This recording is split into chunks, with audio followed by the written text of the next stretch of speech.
बालाघाट जिले का postal ballot मामला शांत होने का नाम नहीं ले रहा है, जिस पर जिला कांग्रेस कमेटी ने समस्त विधानसभा क्षेत्र के प्रत्याशियों सहित प्रेस कॉन्फ्रेंस कर मीडिया के सामने अपनी बात रखी। चुनाव नतीजों से महज कुछ दिन पहले पोस्टल बैलेट पेपर वाला मामला अब तूल पकड़ रहा है। कथित वीडियो सामने आया, जो वीडियो बालाघाट के तहसील परिसर में स्ट्रांग रूम का बताया जा रहा है, जिसमें कर्मचारी डाक मतपत्रों को इकट्ठा करते दिखाई दे रहे हैं। आपको बता दें कि कांग्रेस का आरोप है कि बंडल खोलकर गिनती की जा रही थी। इसकी शिकायत पर सोमवार को कांग्रेस ने मतगणना में गड़बड़ी की आशंका जताते हुए चुनाव आयोग से शिकायत की। इस पर सीईओ अनुपम राजन ने नोडल अधिकारी हिम्मत सिंह भवेड़ी को सस्पेंड कर दिया और जिला निर्वाचन अधिकारी कलेक्टर डॉक्टर गिरीश मिश्रा को जांच के आदेश दिए गए। मामले में राजनीति सरगर्मी भी शुरू हो गई है। इसके तहत बालाघाट विधानसभा क्षेत्र क्रमांक 111 के returning officer Balaghat SDM Gopal Soni को तत्काल प्रभाव से निलंबित कर दिया।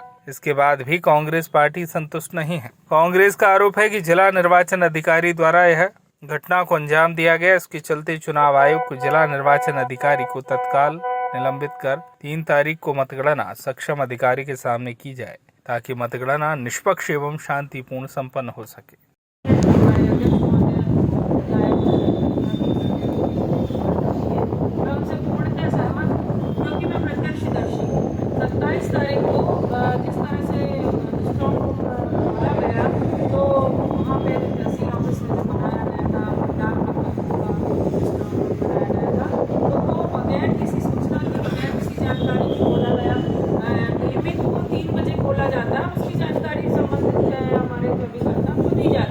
लेकिन उस दिनांक को क्योंकि छुट्टी का दिन था, गुरु नानक देव की जयंती थी, तो उनको भी हमारे अभिकर्ता जी जो है श्याम पंजवानी जी, उनको कोई जानकारी नहीं थी, मुझे कोई जानकारी नहीं थी। और हमारे जो कार्यालय में एक सहायक है, हमारे सहयोगी हैं निराला सिंह बघेले, उनको फोन किया गया था। तो उनको ये बताया गया कि आप 3 बजे आ जाइए, रोज के रूटीन के हिसाब से चलेगा। तो वो 3 बजे जब पहुँचे तो उन्होंने देखा कि वो 1:30 बजे ही वो खोल दिया गया था और सारे जो लिफाफे थे उनके बंडल बनाए जा रहे थे। तो उन्होंने फिर इसमें आपत्ति दर्ज कराई और हमारे संगठन मंत्री शंकर पाल जी को लेकर उन्होंने तत्काल सूचना दी। ये लोग पहुंचे, इन्होंने बड़ी आपत्ति दर्ज कराई और फिर इन्होंने मुझे सूचना दी। और संयोग से मैं बालाघाट में मौजूद थी, सुना ही मैं भोपाल से आई थी, तो मैं शहर में थी, मैं भी पहुँची।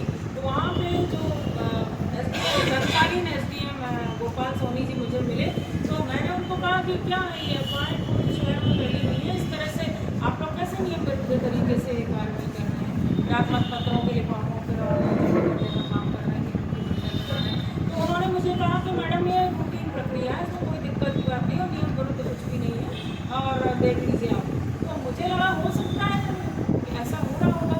तो मैं वापस हम लोग सब आगे वापस अपने कार्यालय, फिर अपने प्रदेश कार्यालय में हमारे जो कांग्रेस के जो वरिष्ठ नेता रहे हैं कांग्रेस कार्यालय में जो है, उनसे हमने दिशा निर्देश प्राप्त किया और हमें जो हमारे जो विधिक सलाहकार हैं माननीय शशांक शेखर जी, उन्होंने फिर कहा कि आप लोग इसमें सख्त आवाज़ उठाइए, मजबूती के साथ आवाज़ उठाइए, बिल्कुल नियम विरुद्ध तरीके से किया गया है और ये नहीं किया जा सकता।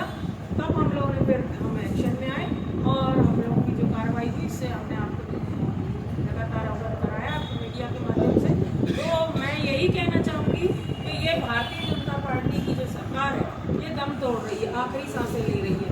अब ये आखिरी सांस लेते समय ये कहीं ना कहीं से एक तरह से हथकंडे अपना के अपने कोशिश कर रहे हैं कि हम इस तरह से नहीं, इस तरीके से किसी भी तरीके से हम अपने चुनाव को जीत लें, अपने अपने क्षेत्रों में चुनाव जीत लें। और आप सभी जानते हैं कि बालाघाट विधानसभा जो क्षेत्र है वो जिला मुख्यालय की एक का क्षेत्र है और मध्य प्रदेश शासन के जो मंत्री हैं गौरी शंकर बिसेन, कैबिनेट मंत्री, वो यहाँ से चुनाव लड़ रहे हैं और उनका तो रवैया आप सभी जानते हैं, वो हर बार धांधली करते हैं, करवाते हैं।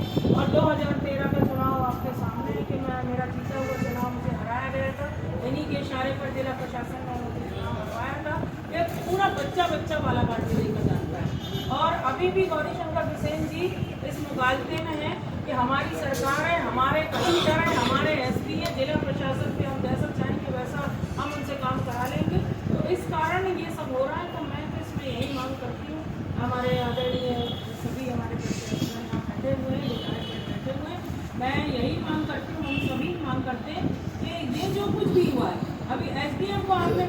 कर दिया, आपने तहसीलदार को निलंबित कर दिया।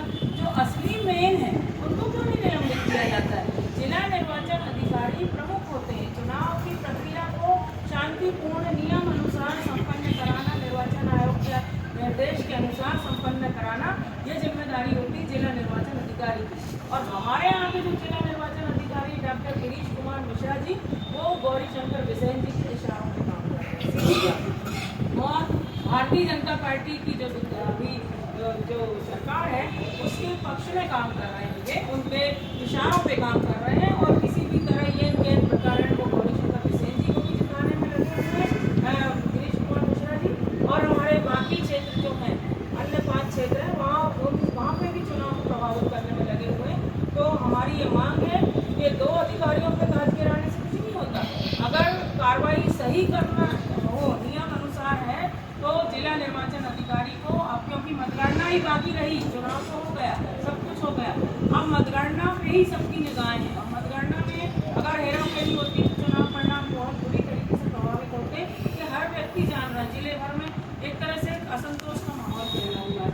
तो हमारी ये मांग है कि जिला निर्वाचन अधिकारी डॉक्टर गिरीश कुमार मिश्रा जी को तत्काल हटाया जाए निर्वाचन प्रक्रिया से, जिससे निष्पक्ष तरीके से पारदर्शिता के हिसाब से मतगणना 3 तारीख को हो सके। और जनता जनार्दन है, क्योंकि लोकतंत्र में जनता ही मालिक है, जनता ने जिसको पसंद किया है, जिसको पसंद करके उसने वोट दिया अपने प्रत्याशी को, वो प्रत्याशी का निष्पक्ष तरीके से निर्वाचित होकर आ सके।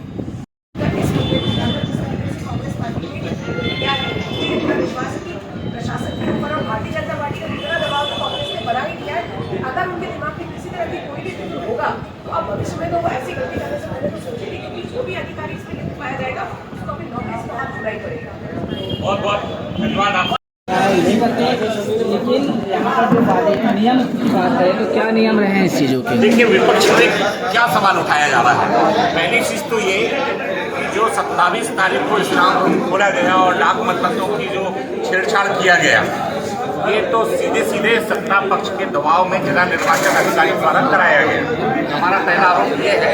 और दूसरी बात मैं कहना चाहता हूँ कि जो उन्होंने पंचनामा बनाया स्ट्रांग रूम खोलने का, स्ट्रांग रूम सील करने का, वो पंचनामा में कोई भी किसी भी प्रत्याशी के हस्ताक्षर नहीं है, किसी भी प्रत्याशी के अधिकृत निर्वाचन अभिकर्ता के उसमें किसी भी प्रकार का कोई सिग्नेचर या हस्ताक्षर नहीं है।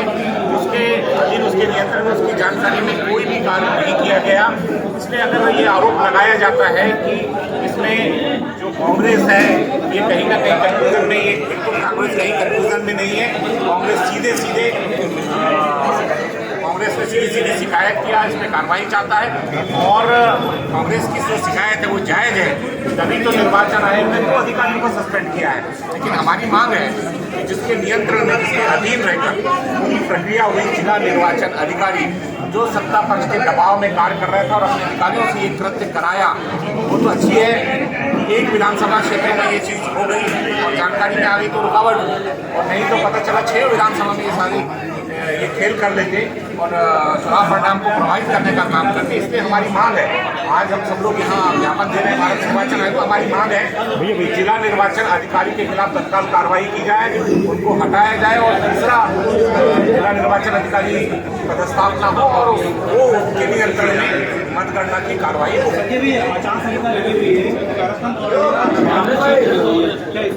कार्रवाई नहीं होना चाहिए? बिल्कुल होना चाहिए।